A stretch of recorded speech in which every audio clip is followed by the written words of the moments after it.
Everyone in the room saw the guitarist was failing.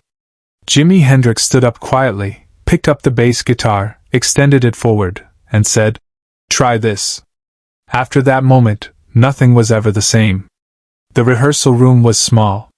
Bare walls. 3 amplifiers. 2 chairs. An ashtray on the floor with a half-finished cigarette still burning. The kind of room where sounds don't escape and decisions get made in silence. It was March 1967. London. A basement space beneath a music shop on Denmark Street. Jimi Hendrix was building a band. He'd already found Mitch Mitchell on drums, wild, precise, capable of matching Hendrix's intuitive chaos note for note. But the bass position remained unfilled. 7 bassists had auditioned that week. All competent. All professional. All wrong. Today wasn't even supposed to be a bass audition. The young man sitting in the chair had come to audition as a guitarist. His name was Noel Redding. He was 21 years old, rail-thin, with wild red hair that exploded from his head in all directions. He played in a struggling rock band in Kent, drove up to London whenever he heard about auditions, and spent most of his time being told he was almost good enough but not quite. He'd heard through a friend that Jimi Hendrix was looking for musicians. Hendrix. The American guitarist everyone in London's music scene was talking about, the one Clapton had seen and reportedly said, "You've got to see this guy, he's unbelievable." Noel showed up with his acoustic guitar and a thin folder of hope. Mitch Mitchell sat behind his drum kit, sticks resting on his knees. Chandler, Hendrix's manager, leaned against the back wall with his arms crossed. And Jimi Hendrix sat in the corner on an amplifier, his Stratocaster across his lap, watching. "What do you want to play?" Chaz asked Noel. Noel launched into a blues progression. Standard. Competent. The kind of thing any guitarist in London could play after 3 months of practice. Hendrix didn't say anything. He just watched. His fingers moved slightly on his own guitar, not making sound, just following patterns only he could hear. Noel played for maybe 90 seconds. Then he stopped, knowing, the way you always know, that it wasn't working. The room held its silence for 3 seconds. "Thanks for coming in," Chaz said, already moving toward the door to show Noel out. But Hendrix spoke for the first time. "Wait." Everyone stopped. Hendrix stood up. Slowly. He set his Stratocaster down, walked across the room to where a bass guitar leaned against the wall, a Fender Jazz bass, sunburst finish, 4 strings instead of 6. He picked it up and walked toward Noel. "Ever play bass?" Hendrix asked. His voice was quiet. "Not performing. Just asking." Noel blinked. "No. I'm a guitarist." "Yeah," Hendrix said. "I saw that." He extended the bass guitar forward, holding it horizontally by the neck. "Try this." Hendrix didn't raise his voice. He never needed to. Noel looked at Chaz, then at Mitch, then back at Hendrix. Nobody said anything. The bass hung in the air between them like a question with no obvious answer. "I don't know how to play bass," Noel said. "Neither did I until someone handed me one." Hendrix replied. "Take it." Noel's hands rose tentatively. He took the bass. It was heavier than his guitar. The neck was thicker. The strings felt like cables under his fingers. "Plug in," Hendrix said, gesturing to an amplifier. Noel connected the bass, his movements uncertain. He stood there holding this unfamiliar instrument, looking at Hendrix for instruction, for guidance, for some indication of what was supposed to happen now. Hendrix picked up his Stratocaster again and sat back down on the amplifier. "Play something. Anything. Just feel it." Noel put his fingers on the fretboard. The positions were all wrong. His guitarist's muscle memory kept reaching for chords that didn't exist on 4 strings. He plucked a note. It came out muddy, unclear. "Lower," Hendrix said. "Think lower than you've ever thought." Noel adjusted.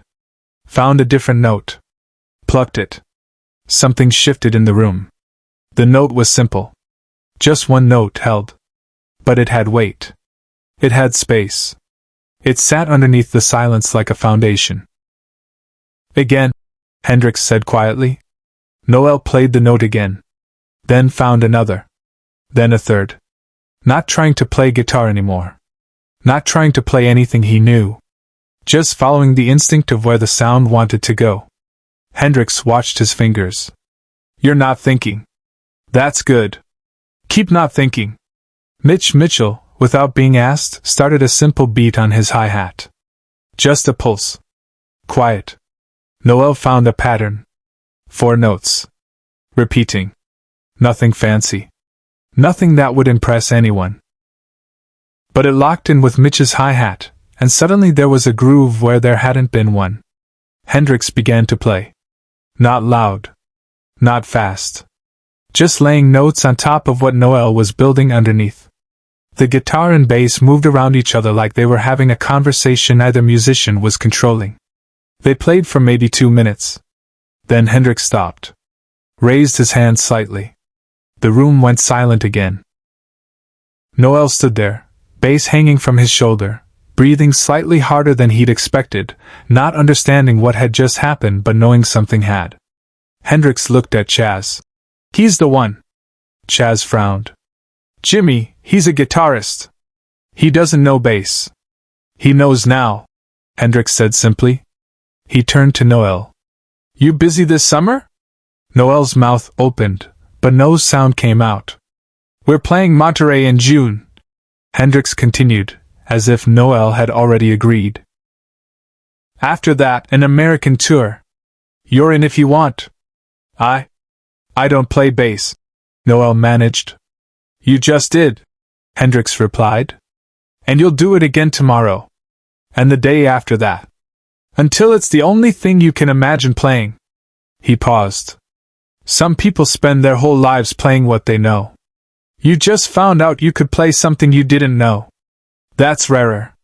Subscribe and leave a comment, because the meaning of this moment is still unfolding. Noel Redding walked out of that rehearsal room as the bass player for the Jimi Hendrix Experience. He went home, told his bandmates he was leaving, and 3 days later was back in the basement learning bass lines he was inventing as he played them. What nobody understood at the time, what maybe even Hendrix didn't fully articulate, was what he'd actually seen in those 90 seconds of failed guitar playing.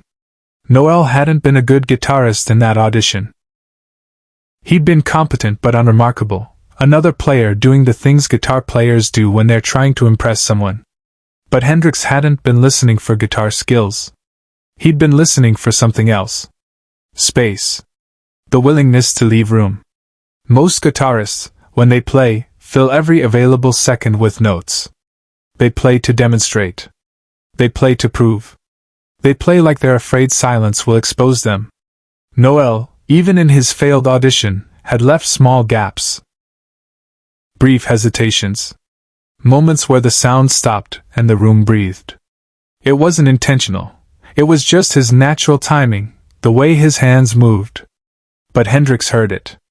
And Hendrix understood that the person who could leave space on guitar might be the perfect person to create space on bass. Because bass wasn't about flash. It was about foundation. About giving the other instruments room to fly while you held the ground. Most musicians never figure that out. They spend careers trying to be heard instead of trying to be felt. Hendrix knew the difference. He didn't need another guitarist trying to keep up with him. He needed someone who would play underneath him, beside him, around him, someone whose ego wouldn't fight for space but would create it. In that rehearsal room, watching Noel struggle with an instrument he'd never held before, Hendrix saw someone who was too busy trying to learn to worry about looking impressive. And that was exactly right.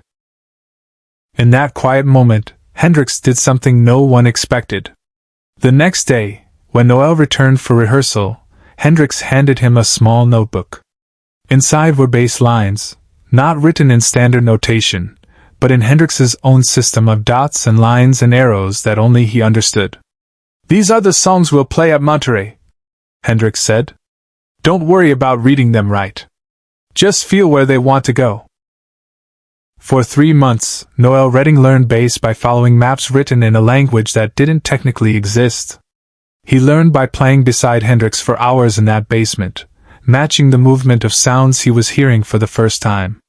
And something else happened.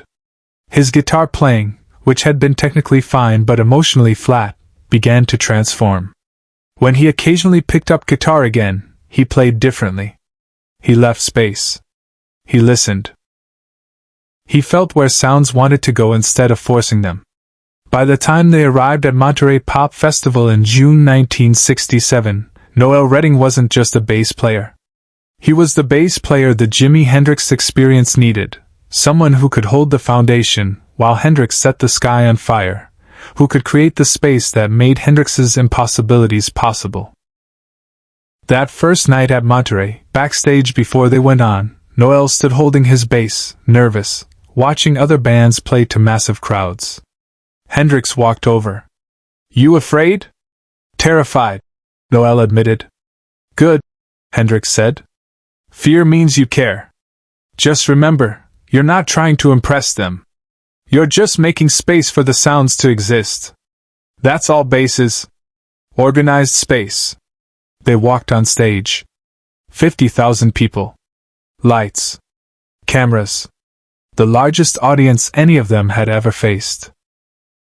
Hendrix turned to Noel before the first song. "Same as the basement. Just louder." And then they played. What followed became legend, Hendrix setting his guitar on fire, the performance that made him an icon, the moment that defined what rock and roll could become. But underneath it all, holding it together, making it possible, was a bass player who 3 months earlier hadn't known how to play bass. Years later, long after the experience had broken up, a journalist asked Noel Redding why he thought Hendrix had given him a chance that day. Noel thought for a long time before answering. "I think he saw that I was willing to fail," Noel finally said. "Most musicians are terrified of looking like they don't know what they're doing. They'd rather play it safe than risk embarrassment. But Hendrix handed me an instrument I didn't know, in front of witnesses, and watched me struggle. And I didn't pretend. I didn't fake it. I just tried." "And that was what he needed?" the journalist asked. "No," Noel said. "That was what he could work with. There's a difference." What followed stayed with everyone in the room, long after the last note faded. The empty chair in that rehearsal room, the one Noel had sat in before Hendrix stood up, stayed in that basement for years. Different musicians sat in it for different auditions. But the people who were there that day in March 1967 would sometimes point to it and tell the story. Not the story of Jimi Hendrix being generous and giving someone a chance. That version was too simple. The real story was about recognition. About seeing potential where it doesn't announce itself. About understanding that mastery isn't just skill, it's knowing what skills are needed and who might carry them if given the space to discover them. Hendrix didn't teach Noel Redding how to play bass. He gave him permission to learn. And that permission, extended quietly in a basement room to a failed guitarist holding an unfamiliar instrument, became the foundation of one of rock music's most legendary lineups. The bass guitar Noel held that first day stayed with him through every Monterey performance, every recording session, every night the experience changed what people thought music could be. When Noel died in 2003, that bass was found in his home. Still scuffed from the basement floor where he'd first plugged it in. Still holding the memory of the day someone saw what he couldn't see in himself. Share and subscribe. Some stories deserve to be remembered. In interviews before his death, Noel said the same thing over and over. "Jimi didn't make me a bass player. He showed me I already was one. I just didn't know it yet." Real mastery isn't domination. It's recognition.